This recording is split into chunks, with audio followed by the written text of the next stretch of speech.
Salut les amis et bienvenue encore une fois sur notre chaîne. C'est Dr Antoine Nyunge, votre coach en entrepreneuriat. J'ai un doctorat en entrepreneuriat international et dans cette vidéo, je vais vous montrer comment vous pouvez réaliser une analyse comparative de plusieurs documents dans R. Ici, nous allons comparer 5 documents en rapport avec les déterminants de l'entrepreneuriat. Et puis, nous allons voir ensemble comment réaliser une analyse comparative pour voir si les mots utilisés sont en relation avec le sujet traité. Nous allons aussi comparer les mots utilisés dans les différents documents pour voir si les documents utilisent des mots semblables selon qui traitent le même sujet. Nous allons aussi faire la représentation graphique des mots les plus utilisés dans les documents ou dans un document, comme on l'a fait d'ailleurs dans la vidéo précédente en rapport avec l'analyse des sentiments. Nous avons fait une représentation graphique. Et nous allons aussi vous montrer comment réaliser le choix des documents à consulter quand vous êtes en train de faire votre étude. Et aussi, cette présentation va vous aider à mettre ensemble, par exemple, les documents semblables.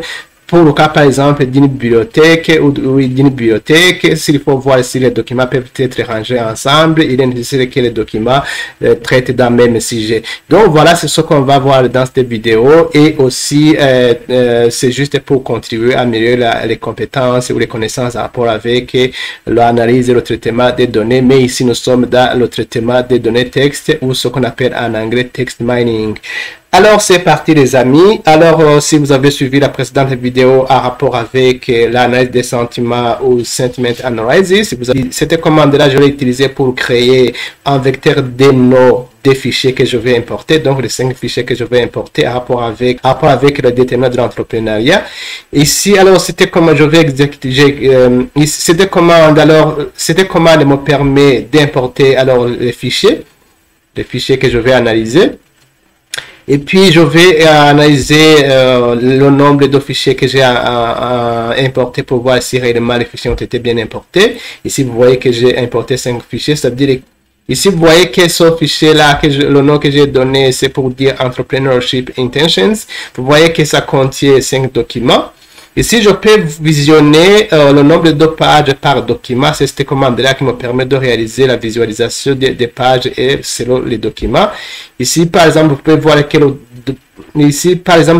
que le premier document a 16 pages, deuxième document 13 pages, troisième document 12 pages, quatrième document 7 pages et le cinquième document a 8 pages.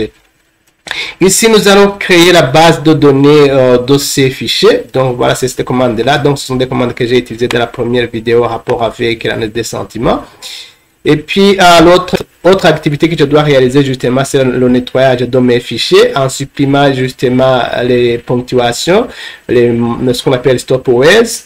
Cette commande-là, tout le long permet de transformer les mots majuscules en minuscules. Et ça permet d'enlever les nombres.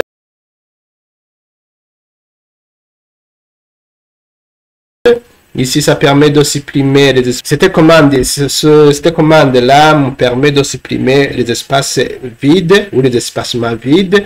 Et ça, le chiffre 5, ça montre que c'est pour importer 5 documents. Si j'avais 3 documents, j'allais mettre juste 3. Ou si j'avais un seul document, je mettrais le chiffre 1. Je mettrais le chiffre 1.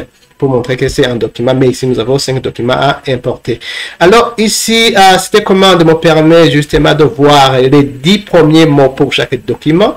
Ici, je peux juste agrandir ici pour que ça soit bien visible. Voilà, je vais agrandir ici. Regardez les amis, vous voyez, bon, ici vous voyez j'ai beaucoup de documents. Regardez par exemple ici, vous voyez que voilà le thème. Par exemple, le thème abstract dans le document que j'ai nommé Fernandez, donc c'est un des auteurs qui a écrit ce document. Il y a abstract vient une fois. Le document de l'auteur est José, le mot abstract apparaît une fois. Et puis Mohamed, le document que j'analyse de l'auteur est Mohamed, et un des auteurs est Mohamed, le mot abstract apparaît une fois. Ici dans Slidia, ça apparaît une fois. Et aussi dans le document de cet auteur-là, Tegen, donc c'est le mot abstract apparaît une fois. Donc vous voyez qu'avec cette commande, je peux voir pour chaque terme combien il apparaît dans chaque document. Donc, c'est cette commande-là. Et ici, je peux voir de la 11e au 20e justement terme. Du 11e, je peux aussi voir du 11e au 20e terme pour voir si c'est toujours la même chose, même présentation. Donc, voilà, c'est cette commande. Donc, vous voyez que c'est toujours la même chose. Regardez, donc c'est la même présentation. Ici, par exemple, Can est présent 11 fois dans ce document, 7 fois dans ce document, 21 fois dans celui-ci, et ainsi de suite. Alors, autre chose qu'il faut voir, je peux analyser les termes les plus utilisés dans ces documents, mais ici, c'est l'ensemble des documents. Ici, je vais par exemple voir les termes qui ont été utilisés au moins 5 fois. Donc, j'ai cette commande-là, regardez. Vous allez voir ces termes-là apparaissent ici, regardez. Mais ici, ce sont des termes qui ont été utilisés dans les deux documents. Ce n'est pas uniquement dans un seul document. Et si j'augmente le chiffre ici et que je mette par exemple 20, ça veut dire que je vais voir les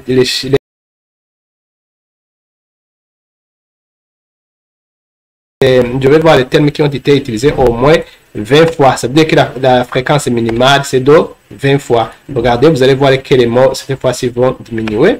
Donc, plus si vous augmentez la fréquence ici, le nombre de mots à afficher va diminuer. Quand je mets par exemple ici 30, ça veut dire que je veux les mots qui ont été utilisés, dont la présence ou la fréquence est au moins égale à 30. Regardez, vous voyez que les termes ont augmenté, plutôt ont diminué. Quand je mets 30. Quand je mets par exemple, regardez quand je mets par exemple 50 fois. Les termes qui ont été au moins utilisés 50 fois, regardez, vous allez voir quand j'affiche.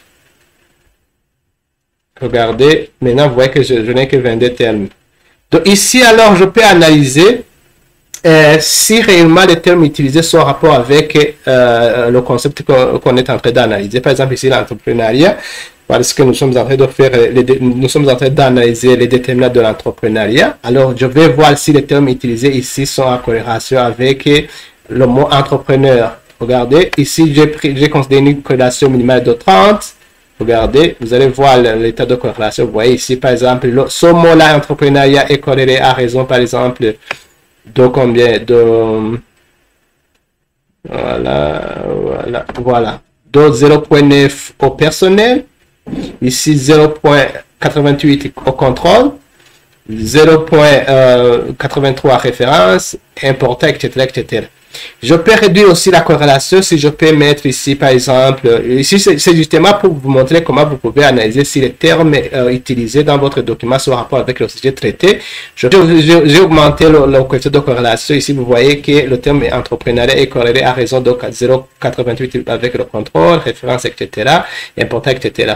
Je peux changer aussi un autre terme. Ici, je peux voir si les termes les plus utilisés ou les termes utilisés sont en relation directe avec intention, parce que nous sommes en train d'analyser les déterminants de l'intention entrepreneuriale.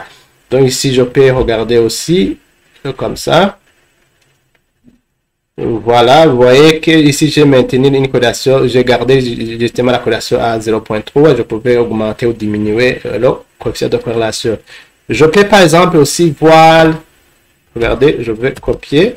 Je peux voir un autre terme. Je peux prendre un terme au hasard qui est norms. Parce que en fait les documents sont en anglais et selon la théorie de Perceived Behavior Control, c'est une théorie qui a été déterminée. Malheureusement, son nom n'existe pas. Je peux voir par exemple social norms, le terme social, je vais voir si ce terme a été utilisé. Donc, vous voyez que le terme ici, il est en corrélation avec les autres termes qui ont été utilisés ici. La théorie qu'on appelle Perceived Behavior Control, c'est une théorie qui est une théorie qui est largement utilisée pour analyser les déterminants de l'entrepreneuriat. C'est pourquoi quand je mets le terme social, vous voyez que ce terme a été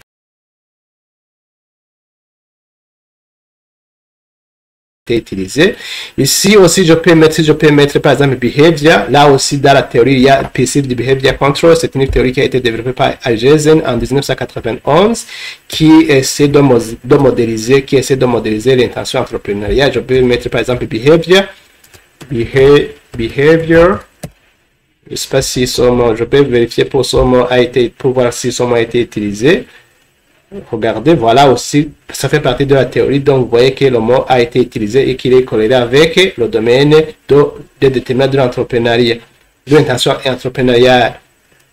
Ici, alors, je vais regarder, je vais créer la matrice de termes. Je vais créer cette commande-là pour créer la matrice de termes, la matrice de termes. Ici, je vais réaliser cette commande-là qui me permet de... Cette commande me permet de récupérer les mots, les termes les plus utilisés et de pouvoir les ranger par ordre décroissant. Donc voilà, c'est cette commande-là qui me permet de faire cette analyse, ce classement. Donc voilà, vous allez voir que les termes sont justement rangés par ordre décroissant. Regardez. Regardez ici. Vous voyez que nous commençons par le mot qui a été largement utilisé dans ce, le mot qui a été largement utilisé dans ce document, c'est entrepreneurial, ce qui a été utilisé 423 fois, entrepreneurship 240, intention 233, students 206 fois, etc., etc. Et puis, autre chose qu'on peut faire, c'est de convertir alors cette fois-ci notre document à matrice. Ici, nous cherchons justement à faire l'analyse comparative. Voilà, c'est cette commande-là. Quand je visionne ça, alors vous allez voir que devant chaque mot, et chaque mot, on va voir combien de fois le mot est présent dans chaque document. Donc, regardez, abstract, voilà, cette fois-ci, vous voyez que c'est comparé. Donc, vous voyez que on peut voir que justement ces mots-là, qui sont en rapport avec le déterminant de l'entrepreneuriat, de l'intention entrepreneuriale, ont été utilisés dans nos documents. Donc voilà, par exemple, ça, vous voyez que country a été utilisé 20 fois. Ici, c'est courses, with, etc. Ici, vous voyez que c'est 26, etc. Donc voilà, c'est ça que là, quand je parlais de la comparaison. Donc ici, je continue pour calculer les fréquences des mots.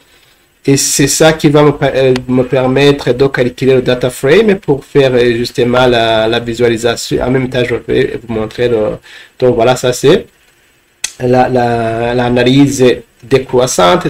C'est l'analyse des mots et c'est le classement des mots par ordre décroissant.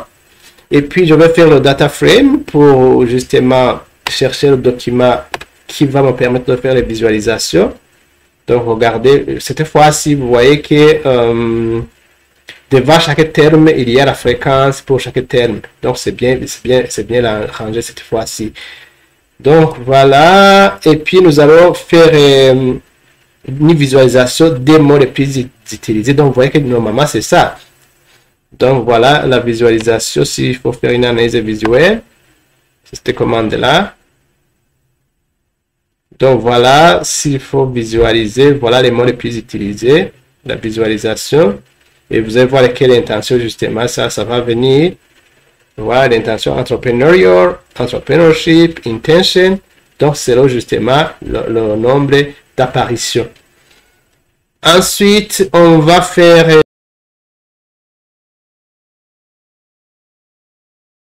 ce qu'on appelle le word cloud ou le nuage de mots. Et c'est la visualisation qu'on a réalisée dans la précédente vidéo, la vidéo en rapport avec l'analyse des sentiments. Si vous n'avez pas vu cette vidéo, justement, il faut la visionner. Ça, c'est pour avoir la même présentation. Quand je répète, et cette commande-là est exécutée justement avec la librairie Word Cloud. Ici, vous voyez que je travaille sur notre base de données qu'on a créé Data Frame. Ici, c'est pour indiquer le nombre minimum de mots. Ça, c'est pour indiquer le maximum de mots. Ici, ça, c'est pour indiquer la rotation des mots. Et ça, c'est pour indiquer la taille des caractères. Et ça, c'est pour la lecture. Donc, vous allez voir la représentation, comment la figure va se présenter. C'est ce qu'on appelle le Word Cloud, la représentation graphique des mots. Donc voilà, il faut attendre, vous voyez que la machine est en train de faire la visualisation. Voilà, normalement c'est ça, mais vous voyez que ça vient doucement. Hein? Vous voyez que ça vient doucement. Regardez au niveau de la visualisation. Voilà, je peux aussi faire une autre visualisation, mais en essayant d'augmenter le nombre. Cette fois-ci, puisque j'augmente le nombre de fréquences, plus les mots à visualiser justement vont diminuer. Regardez, je vais encore une fois faire la visualisation. Regardez. Donc, souvenez-vous que l'entrepreneuriat était le mot le plus présent, qui a été utilisé plus de 400 fois. Regardez. Voilà. Je vais aussi changer de couleur cette fois-ci. Je vais garder par exemple 15 mots, mais je vais changer de couleur ici. Ici, vous voyez que je vais utiliser Rainbow. Regardez comment ça va se présenter.